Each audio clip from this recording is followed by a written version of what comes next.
because you will get into a problem like this. You are never following what I am telling. That's what your wife will say. And your children will say, I think, how many times we have to tell you, because don't go out, you will have this problem, you go out and get into this. Because everyone will say, trying to give their advice to you. Finally, one and the only person who can listen to you is that energy room or puja room in your mind. When you do the meditation, you talk to him. He will give you the right advice. He is your guide. When everyone, no one is there and they've all gone out, they've all gone out for a tour and all, you are alone in the house, he will look after you and all. I narrated one incident, likewise, Madhvacharya, when he was 3 years old, 2.5, 3 years old, his parents had taken him to a wedding house. It is in the coastal area. Coastal area, it's not very inhabited and all, rarely habited, because one village to another village, you will have to walk 4 to 5 kilometers. And in between, because there will be, the one-way traffic, you will have to just to follow the footsteps, it's a beaten track. You will have to follow that only. Suddenly, one day they were near the seashore. Night, they were all busy with the marriage preparation. The Madhvacharya, the child slipped out.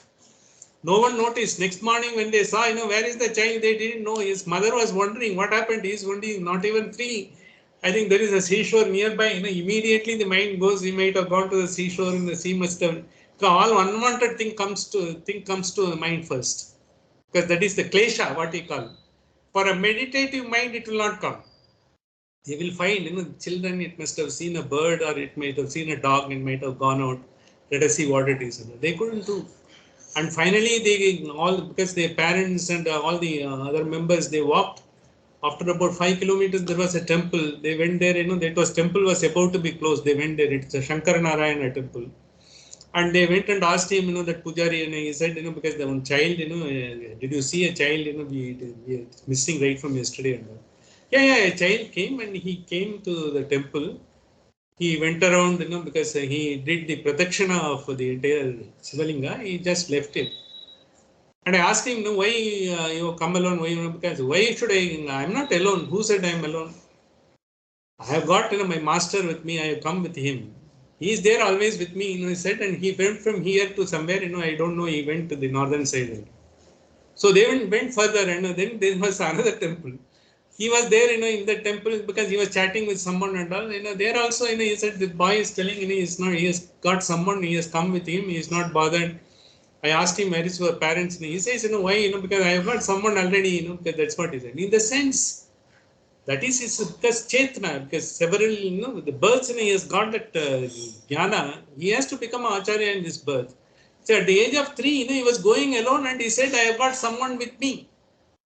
But we, after having entire paraphernalia, entire thing and all, even, if you are not able, if you are put in a train station, if the train doesn't come, you are alone, and you got jittery. You started messaging, calling everyone and all. Why do you get that? Because you always, someone is there, he is going to help you with a cool, calm mind, everything will happen. Because as a child, it has happened in the sense, because that's been written in his story, that this is how, there are few occasions he has done like that. So once you have that belief, that is the surrender. Once you know someone is with you, even the entire world is not with you, there is someone with you. This is what entire the Ramanujacharya, he has also, he had an experience similar to that. Even when he was propounding his philosophy, it's not that everyone has agreed. Because there are so many, because the Vaishnavism, because before him it was there, but he is the one brought it to the fore with the purpose and the poise, he brought it to the highest level and all. But he had a lot of, it was not a life of roses. In fact, 25th of this month, was supposed to be his Jayanti. He was born, because 25th, because it is today we are on 28th. The 25th was the Ramanuja Jayanti, Vaibhavam, he is 1002 years old now, as per the sort of, the people, who estimated his time of birth and all. He had a lot of problem, and when he was in Srirangam, when he was there, lot of even the king, wanted to sort of take out his eyes because he was shy-white. He didn't want the Vaishnavism to be coming the way, of the people and all. Then he had to leave that place. He had to go to a place called Melkote in Karnataka, Tirunarayanapuram, what they call it. He went there. And he didn't have anyone. He has got one because he has got a solid, the disciples. When Kuratalvan was there, he was the one who was with him. He sacrificed everything, his family also to be with him. He is the one, helped him in bringing out his bhashyas, on the entire Brahma Sutram when he wrote Sri Bhashya. The Kuratalvan, who was with him always to help him and all. When the king, who was wanted to take away the eyes of Ramanuja because he is a Vaishnavite, whereas he was professing the Shaivism, he had to run away and all.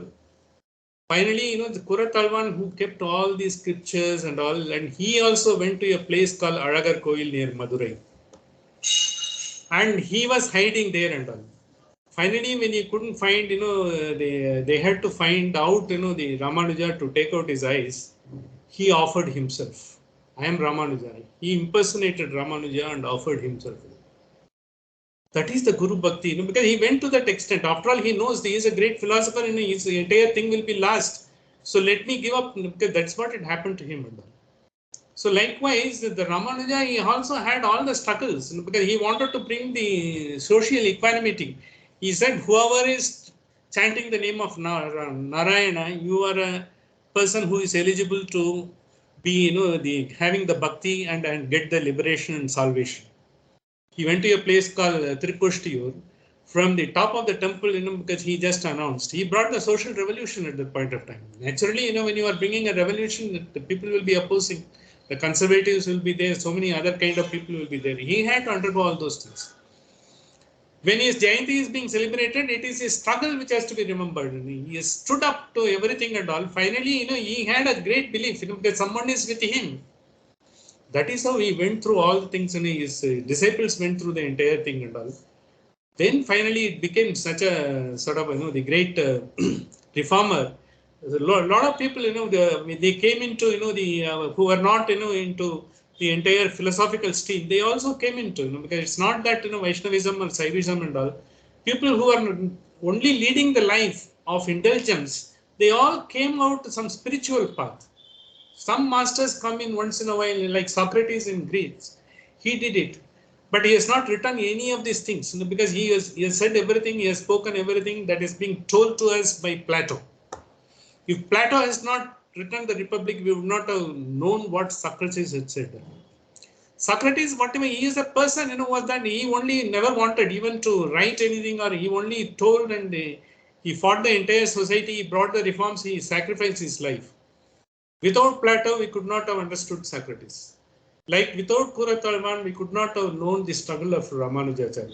It is like that, because the people were there at that point of time. In fact, incidentally, this week, two great masters, even though there is a dispute of his age, Shankaracharya's Jayanti was also celebrated on 26th. 25th was Ramanuja Vaibhavam, 26th was, because Shankaracharya's, even the birth is always being disputed, whether the 7th or 8th century. BC, or he was much earlier than that one. But now, of course, they are somewhere, agreed, it is somewhere in the 7th century. The 26th was also the great Acharya. He also had that struggle.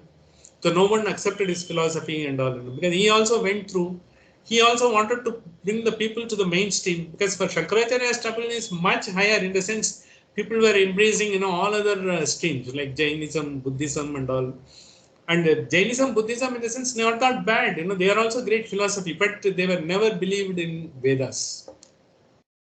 Because Veda is Aupurusheya. Without Veda, you will not be able to understand the Sanatana Dharma. Entire Veda, and from there, Upanishads are part of the Vedas.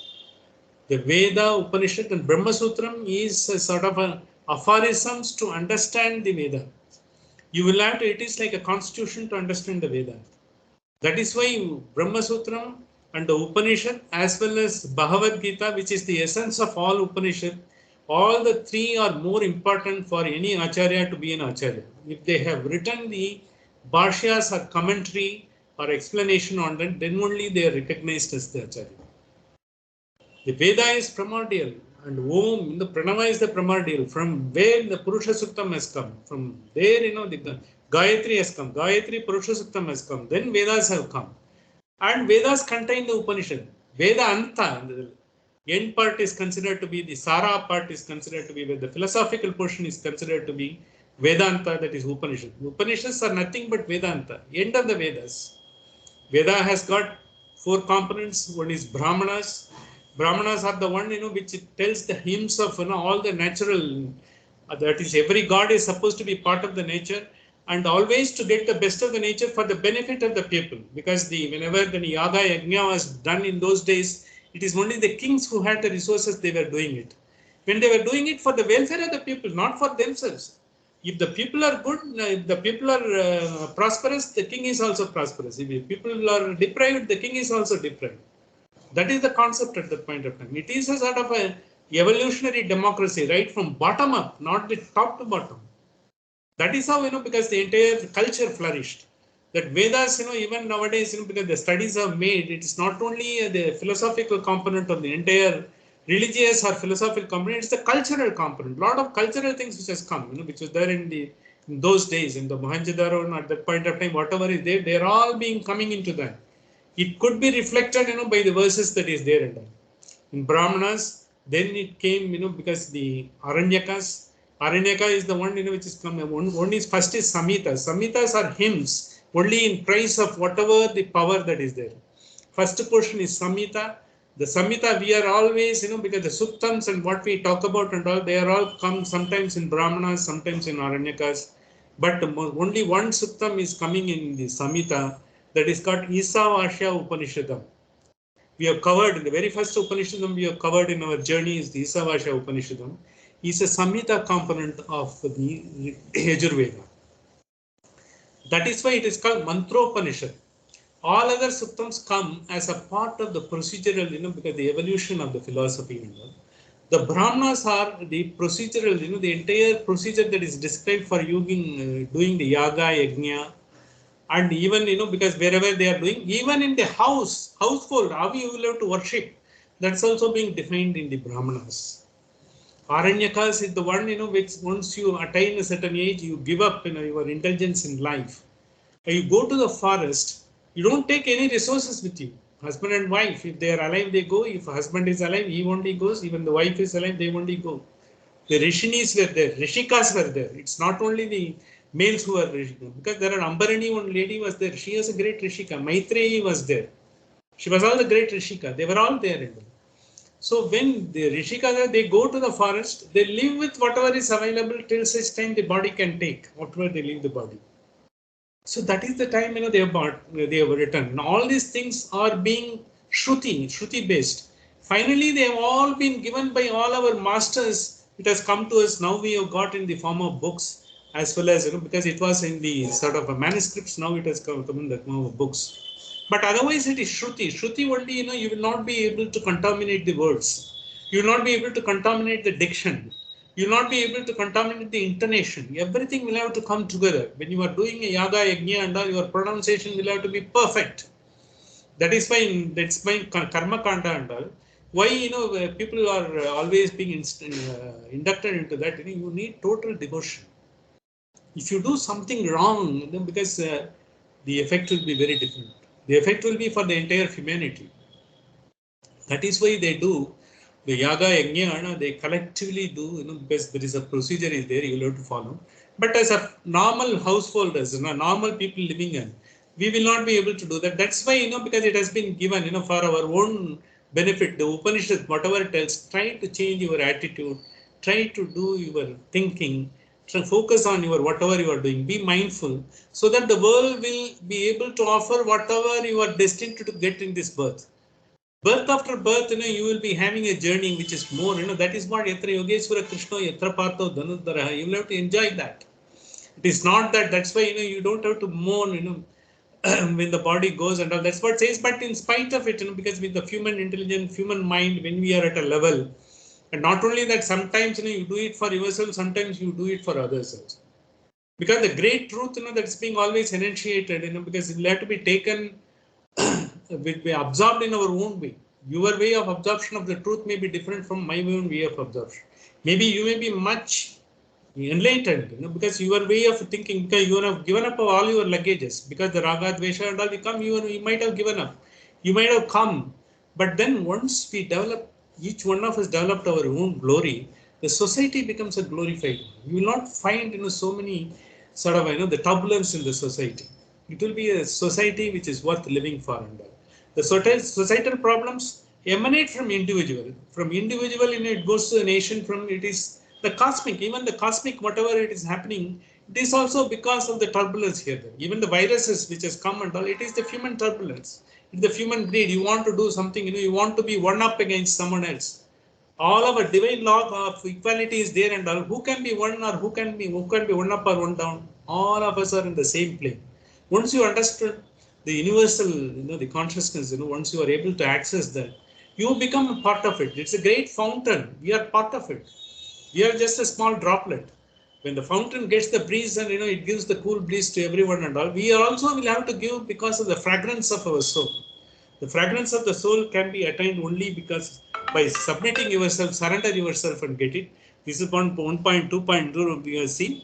And finally, the last mantra one, it's the last line of this one is Dhatu Prasadam Mahiman Mahima Mahatmanaha. Since Dhatu Prasadam, it's all divine grace. How you are able to elevate it all. That's what in the mantra says. Divine grace is, the grace comes based on your effort. See, you will have to study at least the subject to the extent you are able to get to 38 or 39 so that a grace mark can be given and taken out. You will have to take your effort for your own benefit. That is what it says. And another thing, another intonation is also try to calm your mind, constant practice. Either you do meditation. Meditation to start with, you may be doing 1 hour in the morning or 1 hour in the evening, maybe half an hour in the morning, half an hour in the evening. But by practice, what will happen, your attitude and thinking will go, the entire day becomes a meditation. Because when you are not agitated by any of the thoughts, when you are looking for, because what is the best I can do about, that is a meditation. You can be 24/7, you can be meditative.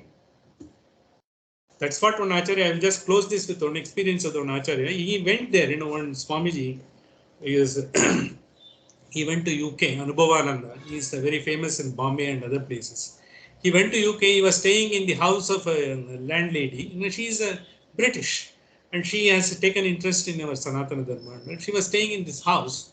When he was staying in the house, morning, because when she went to find out, whether he is up, whether she can give him a cup of tea or something like that. He was just he was in close to meditation. He was just closing his eyes and doing it. So after some time she went again, he was that, and also after half an hour he himself came back and he came out and asked that lady, what is that, today you have not given me tea, chai nahi hai kya? Because he said, why don't you give me tea, because we Indians are very fond of tea in the morning, and you also know that and all.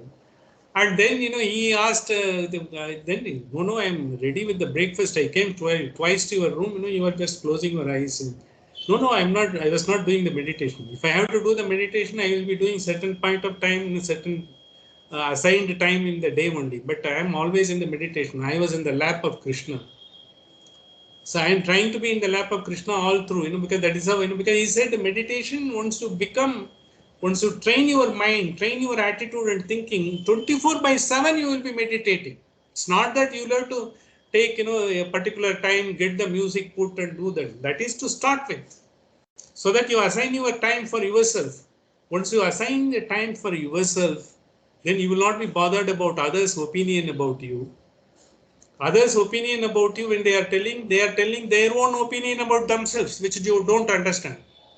And you take it to heart. She told me like that. How can she tell you? Because she is talking about herself and not about you. Why do you bother? You are different.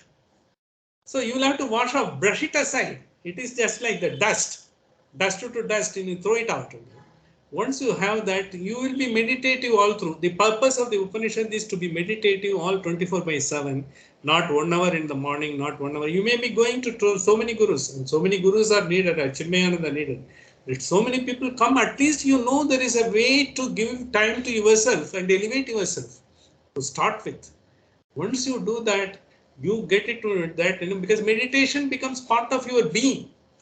You don't have to go, because till such time in meditation you are all calm personified. Once you come out of the meditation, why it is not happening, then you are doing shouting and doing all those things and crying and all. That is that you are still in the stage of evolution. Once you come out, You will always be sort of even-minded all through the time. During the meditation, after the meditation, the life itself is a meditation. This is what Upanishad is taking us. With this, I will try to close. But I would have covered, one more mantra. Anyway, I think next week I will cover 2 mantras. And today we will be having a small meditation on Hiranyagarbha Sutram. I will also just tell about Hiranyagarbha, what it is, and once we start the meditation. Thank you. I will complete the session for the day. Sahana vavatu, sahanau punaktu, sahaviryam karavavahaihi, tejasvina vadidamastuma vishvidavahaihi. Om Shanti Shanti Shanti.